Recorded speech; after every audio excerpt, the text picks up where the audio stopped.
What's up guys, it's me Jeremy, and today I want to give you guys my skirmishing guide. For those that don't know, skirmish is a small fight that contains only a few people from both teams. Skirmishing is definitely the biggest thing when it comes to deciding solo queue games, as there are so many small fights all over the place, and this should hopefully be an awesome guide. Before I start, I just want to take a little bit of time to talk about my stream. So I stream every Tuesday, Thursday, and Sunday, with some awesome commentary over at twitch.tv/Jeremy_GamingCurios, and I've been getting a lot of positive comments, so be sure to check it out and hit that follow button. And also this Sunday, November 3rd, I'll be doing a giveaway on the stream at 500 viewers. But not just any giveaway, no, this isn't lame $5 stuff. I'll be giving away a PAX JAX skin. But no, not just one PAX JAX skin, but a PAX JAX skin for every single server. That means a skin for NA, EU West, EU Northeast, Oceanic, and even the Korean servers will get a skin live on stream if we hit that magical 500 viewers mark. The stream starts at 10 AM Pacific Standard Time, which should hopefully be okay for all time zones.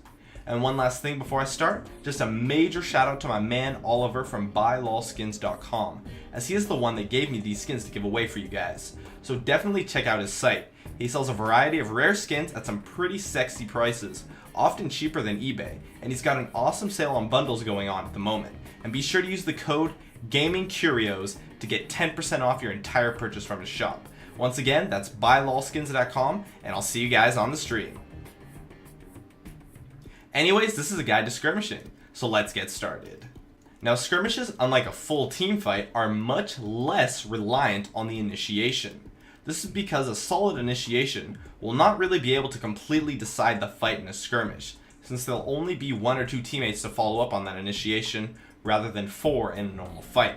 A solid initiation is still of course a good idea, as it sets up positioning for your damage dealers, but it's not as crucial as it would be in teamfights, since it does not deny the positioning for your opponents.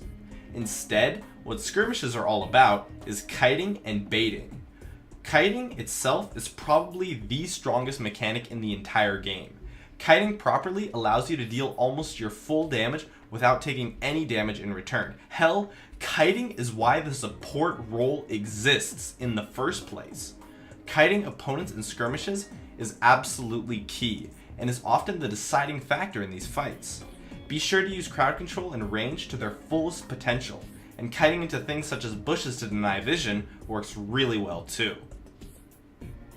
In addition, baiting is also very strong in skirmishes. Although initiations will not decide a skirmish, a counter initiation may absolutely decimate one. The reason being is because a counter initiation denies all kiting potential of your opponents, while a normal initiation simply hinders the kiting potential of your opponents. Disengaging a fight and then having an extra member charge in with a flank or even just some crowd control can absolutely destroy a skirmish. Now, that is to say that it doesn't mean that the team that does the initiation is screwed. It's very easy to counter initiate as the team who initially started the skirmish. One tip I can give for this actually came up on my stream, and it's to make sure that when you're re-engaging, you do it in the exact second that your cooldowns come up.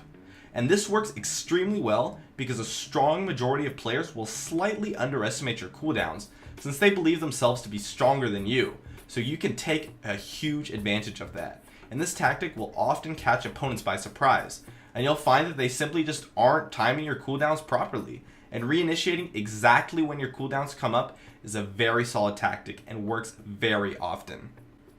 Also, finding a way to create a pick is a very solid idea in skirmishes. Using crowd control to lock down squishy targets or to zone out opponents can work very well. Instead of fighting the fight 3v3, force or kite out in isolation and turn the fight into a 3v2 or even 3v1, leading to an easy victory. This can be done through use of kiting as well as solid CC mechanics. And an isolated target doesn't have to be something that is truly isolated from the rest of their team. It can still be a 3v3 fight, but if you hit that key Lux binding on your opponent and everyone just focuses them down, it can result in a pick on that target, as the binding created that isolation and exposed the vulnerability of that opponent. Alright, the last tip I can give for skirmishes is to make sure that you understand the pressure that opponents have when skirmishing. This means be aware of your opponent's map presence and locations if possible, so you know if someone is going to come in for a potential counter initiation or things like that. Remember that pressure comes from potential, and it's when your opponent has the potential to do something that would win the skirmish for them that pressure is created. Tons of skirmishes are won by simply just having an extra person show up at the right time, and you need to avoid being on the receiving end of that by understanding the power and the potential of your opponents in that situation. I can't really give you any specific tips for that, but it's still very important to just be aware of it. And my name is Jeremy, and that is it for my video on skirmishing. Please follow my stream at twitch.tv/Jeremy_gamingcurios for updates on whenever I'm streaming. And remember that I will have a PAX JAX giveaway this Sunday, November 3rd, starting at 10 a.m. once we hit 500 viewers. And of course, I'd love if you could support me with a like or join me on my North American chat room, Gaming Curios, which I'm always in when I go online. Please subscribe for more awesome content in the future if you enjoyed this video, and I'd love it if you could follow me on Facebook or Twitter, of which I will have links in the description. As always, thanks for watching, and I'll see you guys next time.